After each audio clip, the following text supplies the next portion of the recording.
ಮತ್ತೆ ವಿಶೇಷ ಚರ್ಚಾ ಕಾರ್ಯಕ್ರಮ ಮುಂದುವರಿತಾ ಇದೆ. ಈಗ ಮತ್ತೋರ್ವ ಅತಿಥಿ ನಮ್ಮನ್ನ ಜಾಯ್ನ್ ಆಗಿದ್ದಾರೆ. ಹಿಂದೂ ಮುಖಂಡರಾದಂತಹ ಗಂಗಾಧರ ಕುಲಕರ್ಣಿ ಅವರು ಕಾರ್ಯಕ್ರಮಕ್ಕೆ ಜಾಯ್ನ್ ಆಗಿದ್ದಾರೆ. ಗಂಗಾಧರ್ ಕುಲಕರ್ಣಿ ಅವರೇ ನಮಸ್ತೆ, ಕಾರ್ಯಕ್ರಮಕ್ಕೆ ಸ್ವಾಗತ ತಮಗೆ.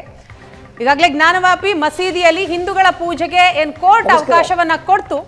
ಸೊ ಅದಕ್ಕೆ ವಿರೋಧ ವ್ಯಕ್ತವಾಗ್ತಾ ಇದೆ. SDPI ಪ್ರತಿಭಟನೆಯನ್ನ ಕೂಡ ಮಾಡ್ತಾ ಇದೆ. ಏನ್ ಹೇಳ್ತೀರಿ? ಇದು SDPI ನಡೆ ಏನು ಆಶ್ಚರ್ಯನೂ ಇಲ್ಲ, ಇದೇನು ಆಘಾತನೂ ಇಲ್ಲ.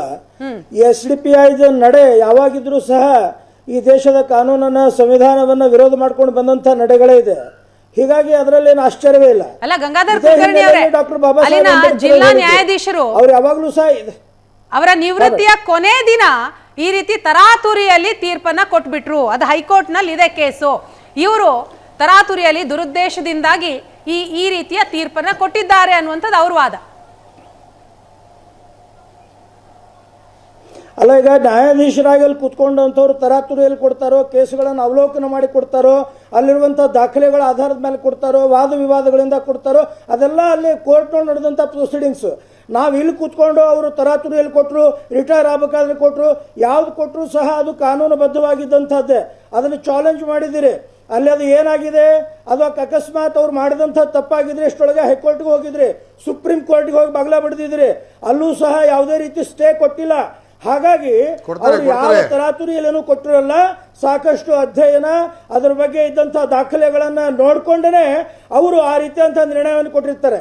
ಈ SDPI PFIದವ್ರಿಗೆ ಮೊದಲಿನಿಂದನೂ ಒಂದು ರೋಗ ಇದೆ. ಈ ದೇಶದೊಳಗೆ ಸಂವಿಧಾನವನ್ನು, ಕಾನೂನನ್ನು ಯಾವಾಗೂ ಗೌರವಿಸಿಲ್ಲ ಅವರು. ಹೀಗಾಗಿನೇ ಡಾಕ್ಟರ್ ಬಾಬಾ ಸಾಹೇಬ್ ಅಂಬೇಡ್ಕರ್ ಹೇಳಿದ್ರು, ಈ ದೇಶದೊಳಗೆ ಅವರು ಬೇಡ, ಇಲ್ಲಿ ಅವರನ್ನು ಆಚೆಗೆ ಹಾಕಿಬಿಡಿ, ಬರೀ ಹಿಂದೂಗಳ ಮಾತ್ರ ಇಲ್ಲಿ ಉಳಿಬೇಕು ಅನ್ನುವಂಥದ್ದು. ಮಂಗಳೂರಲ್ಲಿ ಹೆಣ್ಣು ಮಕ್ಕಳ ಮೇಲೆ ಹಲ್ಲೆ ಮಾಡಿದ್ರಲ್ಲ, ಮಂಗಳೂರಲ್ಲಿ ಹೆಣ್ಣು ಮಕ್ಕಳ ಮೇಲೆ ಹಲ್ಲೆ ಮಾಡಿದ್ರಲ್ಲ, ಅವಾಗ ಬಾಬಾ ಸಾಹೇಬ್ ಅಂಬೇಡ್ಕರ್ ಅವರ ಸಂವಿಧಾನ ಮಂದಿರಲಿಲ್ವಾ? ಹೆಣ್ಣು ಮಕ್ಕಳ ಮೇಲೆ ಹಲ್ಲೆ ಮಾಡಿದ್ರಲ್ಲ, ಹೆಣ್ಣು ಮಕ್ಕಳ ಮೇಲೆ ಹಲ್ಲೆ ಮಾಡಿದವ್ರು ನೀವು, ನಿಮಗೆ ನ್ಯಾಯ ಇರಲಿಲ್ವ ಅವಾಗ ಅಂಬೇಡ್ಕರ್ ಸಾಹೇಬ್ರು? ಹೇಳಿಕೆಗಳನ್ನು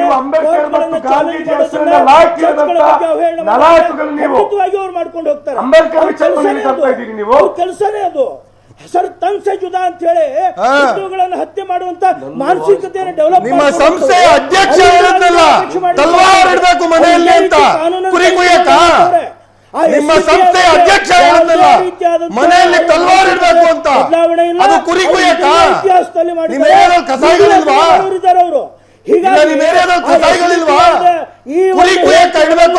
ಯಾವುದೇ ರೀತಿಯಾದಂತ ಆಶ್ಚರ್ಯವೂ ಇಲ್ಲ. ಅದರಿಂದ ಯಾವುದೇ ರೀತಿಯ ರಕ್ತಪಾತ ಮಾಡ್ತೀವಿ ಅಂತ ಹೇಳ್ತಾ ಇದ್ದಾರೆ. ಅವರೇನು ಇದನ್ನ ನಾವು ಬಲಿದಾನವನ್ನು ಕೊಡಬೇಕು ಅಂತ ಹೇಳ್ತಾ ಇದ್ದಾರೆ. ಇದೆಲ್ಲ ಸಹ ಯಾವುದೂ ನಡೆಯಲ್ಲ. ಈ ದೇಶದೊಳಗೆ ಸಂವಿಧಾನ ಇದೆ, ಕಾನೂನು ಮುಖಾಂತರವಾಗಿನೇ ಎಲ್ಲ ನಡೆಯೋದು. ಉತ್ತರ ಕೊಡ್ತಾರೆ ಅಬ್ದುಲ್ ರಜಾಕ್. ಒಂದ್ ನಿಮಿಷ. ಎಸ್ ರಿಯಾಜ್. ವೀಣಾ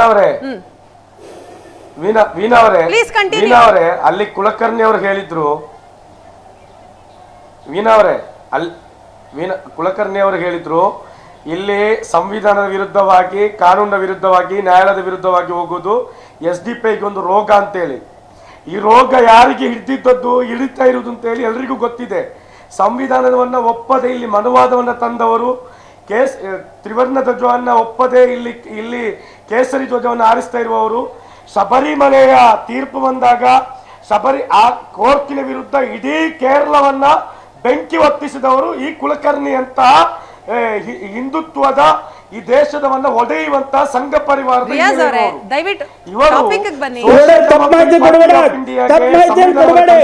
ಇವತ್ತು ಅಯ್ಯಪ್ಪ ತೀರ್ಪಿನಲ್ಲಿ ಪ್ರತಿಭಟನೆಗಳು ಅಷ್ಟೇ ಆಗಿದೆ. ಯಾವುದೇ ನಿಮ್ಮ ಬೆಂಕಿ ಹಾಕಿಲ್ಲ, ಯಾವುದೇ ಸರ್ತನ್ಸೆ ಜುದಾ ಮಾಡಿಲ್ಲ, ಯಾವುದೇ ಸರ್ತನ್ಸೆ ಜುದಾ ಮಾಡಿಲ್ಲ. ನಾವು ಕಾನೂನಾತ್ಮಕವಾಗಿರ್ತಕ್ಕಂಥ ನಮ್ಮ ಏನು ಹೋರಾಟ ಬೆಂಕಿ ಹಾಕೋ ಕೆಲಸ ನೀವು ಮಾಡ್ತಾ ಇರೋದು. ಬೆಂಕಿ ಹಾಕಿದ್ದು ನೀವು ಬೆಂಕಿ ಹಾಕ್ತಾ ಇರೋದು. ಉತ್ತರಾಖಂಡ ಬೆಂಕಿ ಹಾಕಿದವರು ನೀವು, 6 ಜನರನ್ನು ಹತ್ಯೆ ಮಾಡಿದವರು ನೀವು, ಪೊಲೀಸ್ ಸ್ಟೇಷನ್ ಬೆಂಕಿ ಹಾಕಿದವರು ನೀವು. ನೀವು ಬೆಂಕಿ ಹಾಕುವಂತ ಪರಂಪರೆ ಹಿಂದೂಗಳೆಲ್ಲ ಅದು. ನಿಮ್ಮ ಮಾನಸಿಕತೆ ಆ ರೀತಿ ಇದೆ. ಏನು ಗೊತ್ತಾ, ಇನ್ನೊಂದು ಗಂಗಾಧರ್ ನಿಮ್ಮ RSS ನಿಂದ ಹಿಡಿದು, ರಾಮಸೇನೆಯಿಂದ ಹಿಡಿದು ಈ ದೇಶದಲ್ಲಿ ಬೆಂಕಿ ಹಚ್ಚಿದವರು ನೀವು, ನಾವಲ್ಲ. ಬಾಬರಿ ಮಸ್ಜಿದಿನ ಕಾಲಘಟ್ಟದಿಂದ ಹಿಡಿದು ಇಲ್ಲಿ ಎಲ್ಲರಿಗೂ ಕೋಮುಗಲಭೆ ಗೊತ್ತಿದೆ. ಬರೀ RSS ಸಾವಿರಾರು ಅವರು ಮುಸಲ್ಮಾನರನ್ನ ಬೆಂಗಳೂರಿನ ಡಿಜೆನಲ್ಲಿ RSS ಅವರು ಬಂದಿದ್ದಾರೆ ಬೆಂಕಿ ಹಚ್ಚೋದಕ್ಕೆ. ಹುಬ್ಬಳ್ಳಿಯಲ್ಲಿ RSS ಅವರು ಬಂದಿದ್ದಾರೆ ಬೆಂಕಿ ಹಚ್ಚೋದಕ್ಕೆ. ಮಂಗಳೂರು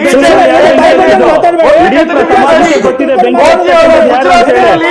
ಈಗ ಇದು ನಾಯಕರು ಹೇಳಿರ್ತಕ್ಕಂಥ ಚರ್ಚೆ ಮಾಡಿ. ಕೆಜೆಹಳ್ಳಿ ಡಿಜೆಹಳ್ಳಿ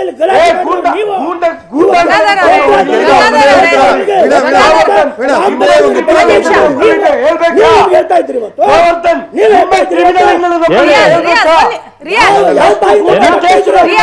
ನನ್ನಲ್ಲಿ ಹೇಳ್ಬೇಕಾ? ನ್ಯಾಯಾಲಯ ನೋಡುತ್ತೆ ಅದನ್ನ. ಈಗ ಡಿಜೆಹಳ್ಳಿ ಸುಳ್ಳ ಮಾತನ್ನ ಅರ್ಥ ಈಗ ನಿನ್ನೆ ಹೇಳಿರ್ತಕ್ಕಂಥ ಮಾತಿನ ಮೇಲೆ ಚರ್ಚೆ ಆಗ್ತಾ ಇರ್ತಕ್ಕಂಥದ್ದು. ನೀವು RSS ಬೆಂಕಿ ಹಚ್ಚುತ್ತೆ ಇನ್ನೊಂದು ಹಚ್ಚುತ್ತೆ ಅಂತ ಯಾಕೆ ಹೇಳಿಕೆ ಕೊಡ್ತಾ ಇದ್ದೀರಾ? ಈಗ ಬೆಂಕಿ ಹಚ್ಚತಕ್ಕಂಥ ಮಾತನಾಡಿರ್ತಕ್ಕಂಥದ್ರ ಬಗ್ಗೆ ಮಾತಾಡಿ. ದಯವಿಟ್ಟು ಒಂದು ನಿಮಿಷ ನಾನು ಒಂದೇ ಒಂದು ಮಾತನ್ನ ಹೇಳ್ಬಿಡ್ತೀನಿ, ಆದ್ಮೇಲೆ ಹೇಳ್ಕೊಳ್ಳಿ. ಇಲ್ಲಿ ಗಂಗಾಧರ್ ಆಗಿರಲಿ, ಗೋವರ್ಧನ್ ಆಗಿರಲಿ, ಪಾಪ ಅವ್ರಿಗೆ ಅವರು ನಿನ್ನೆ ಆಡಿರೋ ಮಾತು ಅರ್ಥ ಆಗಿಲ್ಲ, ಸಂಘರ್ಷ ಅಂತ. ಮಹಾತ್ಮ ಗಾಂಧಿ ಅವರು ಮಾಡಿದ್ದು ಸಂಘರ್ಷ, ಗೋಡ್ಸೆ ಮಾಡಿದ್ದು ರಕ್ತಪಾತ. ಅರ್ಥ ಮಾಡ್ಕೊಳ್ಳಿ. ಸಂಘರ್ಷ ಮಹಾತ್ಮ ಗಾಂಧಿ ಅವ್ರು ಮಾಡಿದ್ರಲ್ಲ ಅದು ಸಂಘರ್ಷ ಬ್ರಿಟಿಷ್ ವಿರುದ್ಧ. ಅದೇ ತರ ಒಂದು ನಡ್ಕೊಂಡ್ ಬಂದಿದೆ ಸಂಪ್ರದಾಯ. ನೀವೇ ನಮ್ಗೆ ಉಪದೇಶ ಮಾಡೋದ್ ಬೇಕಾಗಿಲ್ಲ. ಯಾವ ಸಂಘರ್ಷ ಯಾವ್ದು ರಕ್ತಪಾತ ನಮ್ಗೆ ಚೆನ್ನಾಗಿ ಗೊತ್ತಿದೆ. ನಿಷ್ಠಾವಂತ ಗುಲಾಮ ಆ ಗುಲಾಮ ಮಾಡಿದ ಹೇಳಿದನ ಇದೆಲ್ಲ ಅವನು ಮಾಡಿದ ರಕ್ತಪಾತ. ಏನ್ ಸಂಘರ್ಷ ಹೋರಾಟ ಯಾವ್ದು ಅರ್ಥ ಮಾಡ್ಕೋಬೇಕು. ಸಂಘರ್ಷ ಏನು, ರಕ್ತಪಾತ ಏನು ಅರ್ಥ ಆಗ್ಬೇಕು ನಿಮ್ಗೆ. ಸ್ವಲ್ಪ ಆ ಒಂದು ಮಾನಸಿಕತೆ, ಮ್ಯಾಚುರಿಟಿ, ಸಮೀಕರಣ ಮಾಡ್ತಕ್ಕಂಥ ತಪ್ಪು. ಇವರ ರಾಜ್ಯಾಧ್ಯಕ್ಷ ಮನೆಗಳಲ್ಲಿ ತಲ್ವಾರ್ ಇಡಿ ಅಂತ ಹೇಳ್ತಾರಲ್ಲ, ಅದೇನ್ ಗುರಿ ಗುಯ್ಯಕ್ಕ ಅಂತ ಕೇಳಿ ಕೇಳಬೇಕು ಅವ್ರಿಗೆ. ಟಾಪಿಕ್ ಬರೋಣ. ರಿಯಾಜ್, ಈಗ ಗಂಗಾಧರ್ ಮೂರ್ತಿ ಕುಲಕರ್ಣಿ ಅವರು ಒಂದು ಮಾತನ್ನ ಎತ್ತಿದ್ರು. ಈಗ ನ್ಯಾಯಾಧೀಶರು ಮೊದಲಿಗೆ ಅದನ್ನ ಹೇಳಿ ಎಷ್ಟು ಮಂದಿ ಹೆಣ್ಣು ಮಕ್ಕಳ ಮೇಲೆ ಹಲ್ಲೆ ಮಾಡಿದ ವೀರಗಳಿಗೆ ಈ ತರ ಮಾತುಗಳು. ಹೆಣ್ಣು ಮಕ್ಕಳ ಮೇಲೆ ಹಲ್ಲೆ ಮಾಡಿದ ವೀರರು ಇಲ್ಲಿ ಕೂತ್ಕೊಂಡು ನಮಗ್ ಪಾಠ ಹೇಳ್ತಾರೆ. ಹೆಣ್ಣು ಮಕ್ಕಳ ಮೇಲೆ ಹಲ್ಲೆ ಮಾಡಿದ ವೀರರು ಈ ಚಾನೆಲ್ ಅಲ್ಲಿ ಕೂತ್ಕೊಂಡು ನಮಗ್ ಪಾಠ ಕಲಿಸ್ತಾರೆ. ನಮ್ಗೆ ಕೂತ್ಕೊಳ್ರಿ. ರಿಯಾಜ್, ನಿಮ್ಮನ್ನ ನಾನು ಪ್ರಶ್ನೆ ಕೇಳ್ತಾ ಇರೋದು, ಈಗ ನ್ಯಾಯಾಧೀಶರು ತೀರ್ಪು ಕೊಟ್ಟಿದ್ದಾರೆ, ನಿಮ್ಗೆ ಸಮಾಧಾನ ಇಲ್ಲ, ಅಸಮಾಧಾನ ಇದೀರಿ ಅಲ್ವಾ? ಸೊ ಈಗ ಕೂಲಂಕುಷವಾಗಿ ಎಲ್ಲವೂ ಪರಿಶೀಲನೆ ಆದ ನಂತರ ವಾದ ಪ್ರತಿವಾದವನ್ನ ಆಲಿಸಿದ ನಂತರವೇ ಸ್ಥಳೀಯ ಕೋರ್ಟ್ ತೀರ್ಪನ್ನ ಕೊಟ್ಟಿದೆ. ಓಕೆ, ನಿಮ್ಗೆ ಅದು ಸರಿ ಅನಿಸ್ಲಿಲ್ಲ, ನಿಮ್ ವಿರೋಧ ಇದೆ, ಹೈಯರ್ ಕೋರ್ಟ್ ಹೋಗಿ. ಈ ರೀತಿ ಹೈಕೋರ್ಟ್ನಲ್ಲಿ ಅಲ್ಲ, ವೀಣಾ let me clear. ಹೈಕೋರ್ಟಿನಲ್ಲಿ ಒಂದು ಎಸ್, ಅವರ ಸಿಗ್ನಲ್ ಕಟ್ ಆಗಿದೆ. ಮತ್ತೆ ಅವರ ರಿಯಾಕ್ಷನ್ ಅನ್ನ ಪಡಿತೀನಿ ಒಂದು ಚಿಕ್ಕ ಬ್ರೇಕ್ನ ನಂತರ.